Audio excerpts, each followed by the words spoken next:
Meet top alumni from Montclair State School of Communication and Media next on Carpe Diem.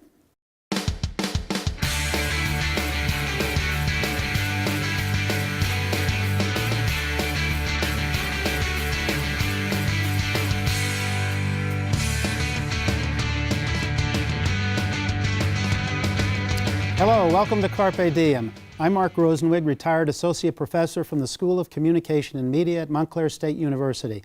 Our guests are three MSU alumni who are forging exciting careers in the media world. Jasmine Amjad from the class of 2013, supervising producer at Now This News. Kathy Mavrikakis is a 1985 graduate and production manager at CBS Digital. She worked on David Letterman shows for 3 decades. And Racquel Foster from the class of 2013, unit manager at CBSN. Welcome to campus, welcome back. It's great to see all of you. And I want to start out by talking about what a Montclair State education did for you, how you use it in the workplace today. Jasmine, how would you describe that for us? Oh, thank you for having me. It's so good to be back. I definitely would not be in the position I am right now if it wasn't for Montclair. I've learned so much. I've honed so many skills during your classes and all the other amazing classes I took here. And I learned everything that I learned here, I utilize almost every single day in the real world at Now This. What specifically, what are some of the top things that you learned? I remember taking one of your classes and people warning me that this is a really hard class, but it's probably going to be one of the most important classes that you take. Like, you made us write scripts every single day, twice a day in a class. And at Now This, I thought back then, I'm not going to use this in the real world. But my first year at Now This, I was writing 3 to 5 scripts a day. And so stuff like that really helps you out. And the people that you meet and the things that you learn really help you out in like this new age of journalism. Well, we're going to talk more about the new age because you're all involved in the digital space right now. We'll get to that in a minute. Kathy, you were here in a different era in the 80s. Was the studio in the basement of College Hall? No, when I was a senior in high school, I did attend Telerad in the basement, it was the last time they were doing it there. My freshman class was the first class here in the Dumont television studio, which just got knocked down and rebuilt as this beautiful facility. But it was a long time ago, yes. And what did you learn that carried over to today? I would say that the most important things I learned in my classes here were that every single piece of the puzzle matters. That if you understand audio, scenic design, a little bit of everything. If you understand what the camera people do, if you understand what the stage manager does, if you understand money and finance and budgeting, if you understand scheduling, and motivating people to be a part of it and getting them to be on your crews here on different shows, you take those right into the work field. You take that right there and you can start understanding how the whole thing's, you may not work as a camera person, you may not work as a stage manager, but in that studio, you know what everyone does, and that just helps. And you learn about being part of a team, right? Oh, and yeah. how important that is to be a good team member that people want to work with. Yes, right? yes, Yeah. Being a team member is key because a TV studio is the production team is a team, just like a sports team. You have one person, the director, who's calling the shots, but everybody has to support that person, and you have to follow the vision of the writers. Racquel, what was your experience here, and how does it shape what you do today? My experience, I was so nervous coming here. Really? Oh my goodness. I don't think it ever showed. Well, that's what I was going to say, that it taught me how to be calm under pressure here, because you had to get the job done anyway. You had to get through it, and you're hearing different commands coming at you, whether you are doing the tape recording, doesn't matter, you're part of it. And you learn that your breakdown can break down the whole thing, so you have to hold yourself steady. And the other thing I learned is networking, because in senior with Patty, like, we did a trip to CBS. I think I'm at CBS because of that. We met someone there. She worked on 60 Minutes. She was actually an alum. And one of the things that she said at the end of that visit was, "You can reach out to me, this is my number." And I reached out to her.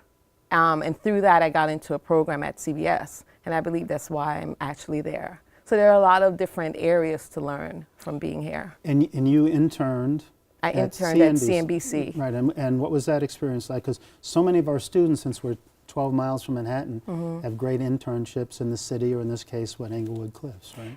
At CNBC, you have to be professional. You're responsible for finding your schedule. You're responsible for showing up when you're supposed to. You're responsible for introducing yourself. You're responsible for end-of-day projects, signing out. I mean, they treated you like an employee. But being part of Montclair State prepared me for that. That showing up on time is actually before the time that your time starts. Answering the questions, going to the manager, finding things out before they have to come to you. I mean, all those things are things that I learned here.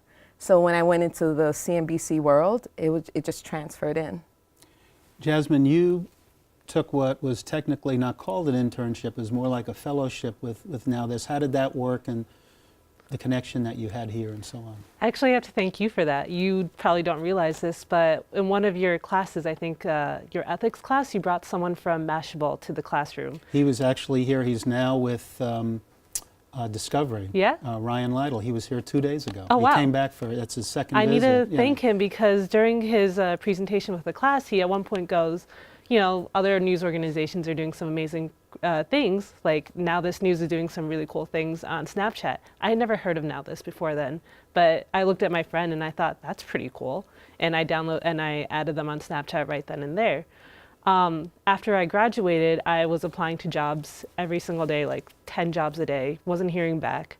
I took a screenshot of one of their snaps, put it on Twitter, and I thought, this is pretty cool at Now This News. My now bosses all liked and retweeted it then. This is before, when it was still a startup, and no one knew of Now This, and so I thought, why not just take a chance? I took a screenshot of those people liking my tweet, sent it along with my resume to a random email address, and they gave me a call 2 months later and said, we loved your application, can you come in? We're starting a fellowship program. And they basically hired me on the spot, and I've been there ever since. Well, that's great, and you know, that's also doubles back to what happens at Montclair State, because we try to get quality people from the industry to come in and speak to class. Some of them teach classes as adjuncts and so on. Kathy, did you intern at all when you started out? How did you get started?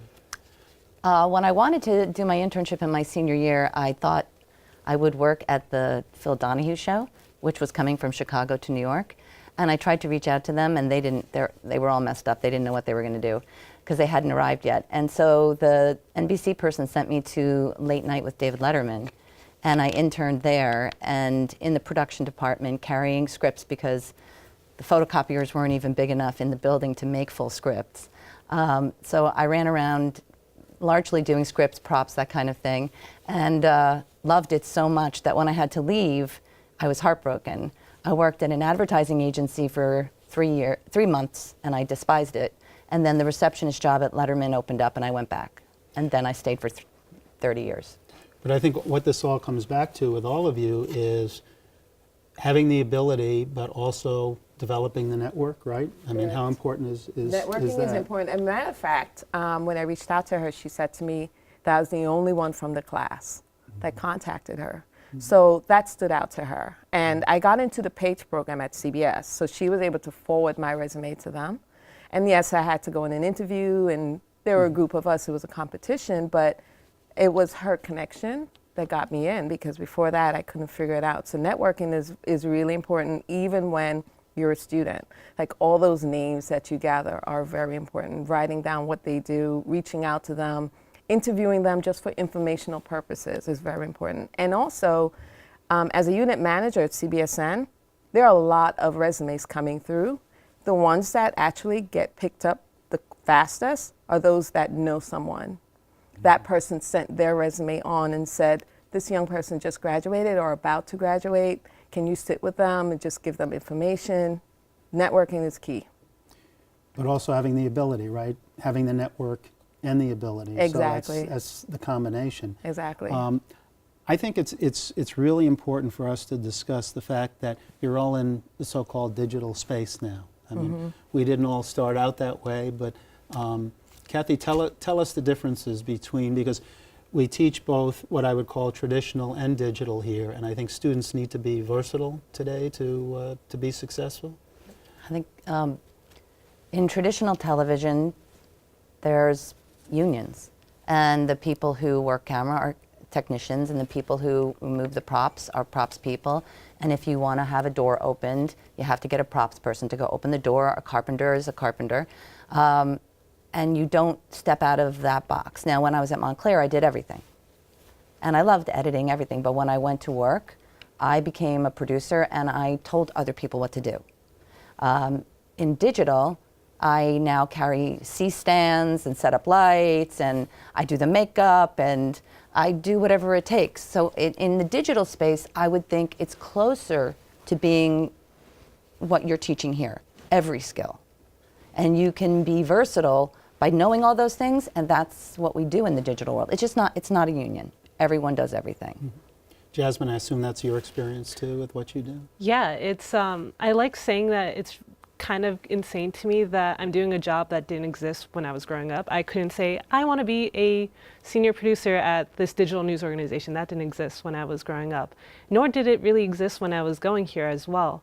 And like you said, you have to learn like all these different aspects of this field. I came into Montclair thinking I want to be a writer. I want to write for magazines and newspapers. And that quickly shifted when people found out, oh, I can edit videos because I learned how to do it here. Oh, I can operate a camera. I can, I don't really know how to use lights, but I pretend that I do. That was not my forte here, but you have to like hone all these skills, and you're gonna enter a new space where they expect you to use everything. I right now teach people how to create news videos in a space that was never really a thing. It's cool. What about the fact that the audiences are different too? And what do you learn about the audiences, and how do you deliver stuff that's compelling that people want to see today? I think Jasmine can probably speak closer to this, but I think things move a lot faster and the shots have to change a lot faster, and the graphics and the writing has to be much more clear. It's not formal like it used to be. Yeah, I tell everyone who, like all these new people that come into now this, kind of what you learn in like a broadcast world, because that's where a lot of people are coming from, you kind of want to throw it out the window. Talk to me as if you're a friend. To explain the videos to me as if I'm your little sister. How are you going to explain an audience that, like a millennial audience, our target people are around like 18 to 30, how are you going to explain what's happening in Syria in a very casual way? Which is very difficult, but we've honed that skill set to do that and kind of create an impact for this new age. Yes, I was in a meeting yesterday, and the head editor was basically complaining that people, he wants to see writing that's more clear and concise, and you don't have to find different ways to say Apple, computer. You don't have to say the Cupertino giant. Just say Apple again, make it clear so that people who are watching it are getting the message. Well, I think that's really important too, and that's one of the things we do talk about in the news writing class, is that write the way you speak, the way you would tell a friend the story. And if you do, then it will be clear and concise, hopefully. And that's what we try to do. Right. What's your experience on the our audience news side? definitely skew younger as well. Mm-hmm. And then in our environment, because you have both broadcast and digital connected, you have some people who are transferring over from broadcast to come in and work on the digital side. And what they find is, instead of working on one story for that show, they're working on multiple stories for multiple shows. So for CBSN, we're always on. I mean, that is the saying. And you find that you need to be able to write concise and quickly and get to the next story. And the other thing that we study is just how quickly people turn off of a subject. Like, they're watching something, they can quickly turn away from it. So because of that, you need the writing to be capturing, but you also need video. Like, the video has to be, like, our editors have so much say in how things look. It's not just the producers talking to them. The editors are actually saying to them, actually, I think this visually will capture your audience more than just what you're saying. And is it true that millennials have a shorter attention span, or is that selling them short? 100%. Yeah. I am not going to go there. Just because the room is populated with them, you're not going to stick your neck out? Like I said, you want to kind of engage an audience. One of our things is you want to capture an audience in the first 10 seconds. How do you do that? How do you make someone stay on a video? All right, tell us the secret. We want to know. Tell us. Our thing is, it's either for me, it's like you have to drive emotion. Emotion drives a video. If I'm trying to tell you a 5-minute video, how do I capture a person in the first 10 seconds of that video? That's with our first card, or that's with a strong soundbite. And if I can relate a story that I'm telling to you that you have no idea what it is, I've done my job. I wouldn't blame it on the millennial generation that people have short attention spans. That's been going on for a long time, starting with MTV, and now we have phones in our hands. So now we can control how much we want to look at all the time. And I notice people who are older who are also have very shortened attention spans now too. I don't think it's just generational. It's basically like people are always scrolling on their phones. How do you make them stop? Exactly.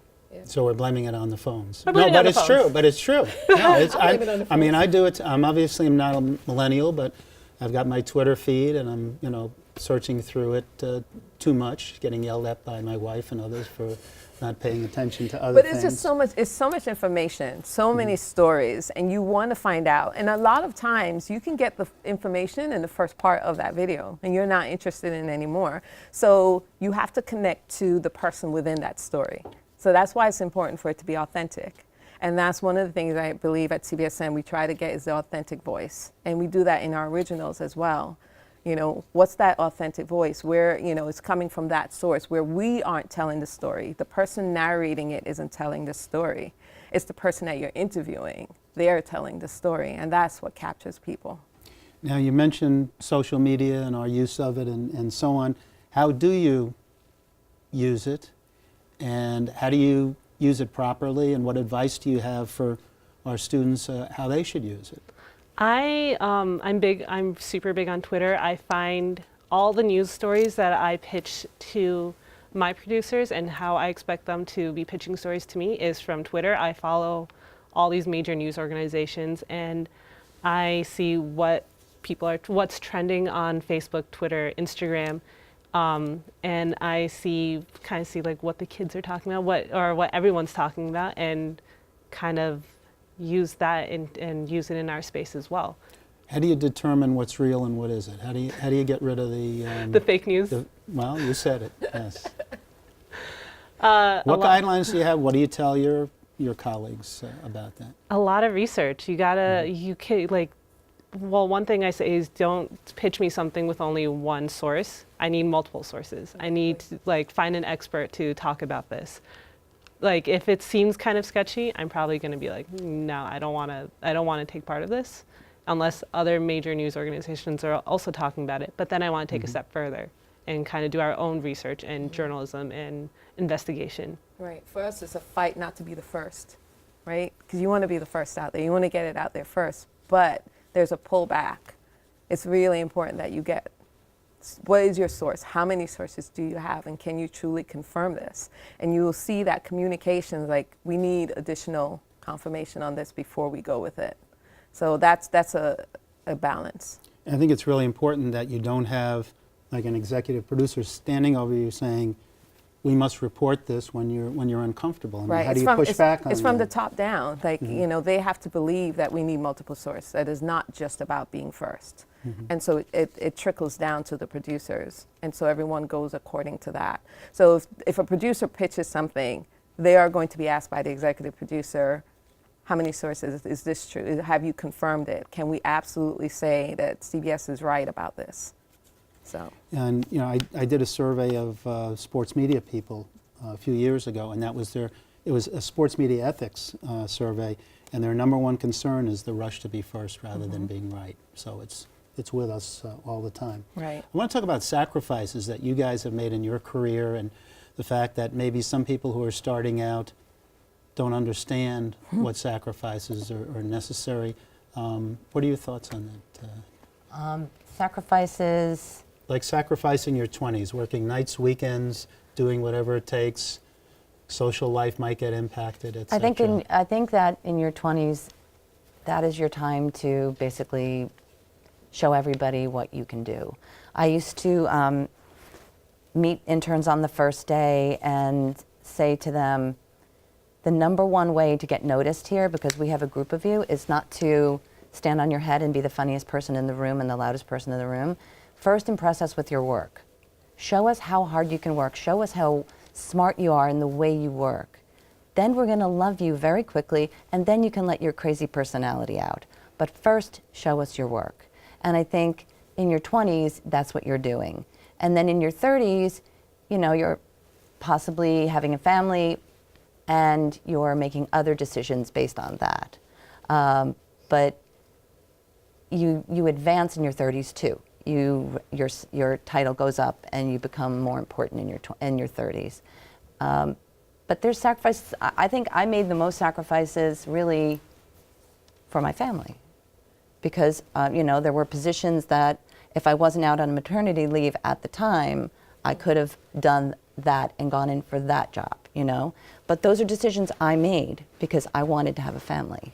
But you basically did something that we don't see happening as frequently today. You were with one organization for decades. There isn't the same, I don't know if it's lack of loyalty on both sides or what it is, but you were with that group for a long time. Now, recently I had a conversation with the journalist Adam Bryant, and I told him I worked there for 30 years, and he said that was crazy. That shouldn't have happened, that I should have changed every 5 to 10 years. And then my career would be much more advanced. But it was the perfect place for me to have a family. You know, I had great maternity leave. I increased my title throughout the years. I increased my responsibility throughout the years. It was perfect for me. Now, I would be remiss if I didn't ask you about David Letterman and what it was like working for him for all that time. It was a great experience. I mean, we had a lot of fun. There were crazy times, and I would say challenges, but those challenges were mostly production. He would say, I want to do this, and I want to do this in an hour. Or send the camera out, let's go there. And we didn't have the police in the right place, or we hadn't closed the street, and we had to figure it out very quickly. Sometimes I had plenty of time to prepare for something, but he was really loyal, and he appreciated when people worked really hard. So it was a great place to work. He must have been, because so many people stayed, right? They wouldn't have stayed if they didn't feel it was a good creative atmosphere. I was not the most senior person on the staff. There were people above me who'd been there 33 years. A couple of them were there 35 years because of a previous show in 1980. So I was not the senior person. But that's an unusual situation. Very unusual. And, you took full advantage of it, and now you're into a different space, so to speak. I mean, I have a daughter in grad school, and I have another daughter in college, and they keep telling me that I'm like, I don't make sense in the current world, because first I knew I wanted to be in television. I picked the right college. I did great in college. I used that base to get a great job in television, and then I just stayed. You know, so they're like, that's not the way it is. Most people go to college, they don't know what they want to do, and you just knew, so don't tell people what you did, because it's not real anymore. Jasmine, what are your long-term goals? You've been with Now This for a few years. I'm not saying you should jump ship or anything like that, but what are you thinking about for the future? It's kind of hard to say. I've had multiple different lives at Now This. I've been there for 3 years, but I've seen myself go from fellow to an associate producer. I skipped the role of producer, and I went straight to supervising producer. And in between, while I've been a supervising producer, I was a temporary senior producer for 9 months, and I'm currently, right now, I'm kind of a senior producer again. It's been weird, so I'm trying to figure out what my next step is. I go back and forth saying maybe I want to run a newsroom one day. It's been my life for the past couple of years, and I live and breathe news, but then at the same time, I'm like, I'm kind of a little over it. It's kind of impacted me a lot, so maybe I want to be the lead senior at another digital organization that doesn't involve news, but a different sort of field that I can learn from, but I can also teach at the same time. You can transport those skills to other content. Yeah. Which is great. How about you? What are you thinking about it's funny. 5, 10 years down I the know, road? 5, 10, I don't know. So first of all, I wanted to say I'm one of those that came to Montclair older. So I didn't come to Montclair in my 20s, and I still had to make sacrifices. You're still very youthful, by the way. Still very youthful, thank you very much. But I still had to make the sacrifices to get started. I had to take the lower pay. I had to work weekends. I had to work nights. I had to work 13 days straight. You know, those are the sacrifices you made. So for CBS, I jumped many positions very early on, and then I settled into being a unit manager. And only recently have I been feeling like, I wonder what's next for me.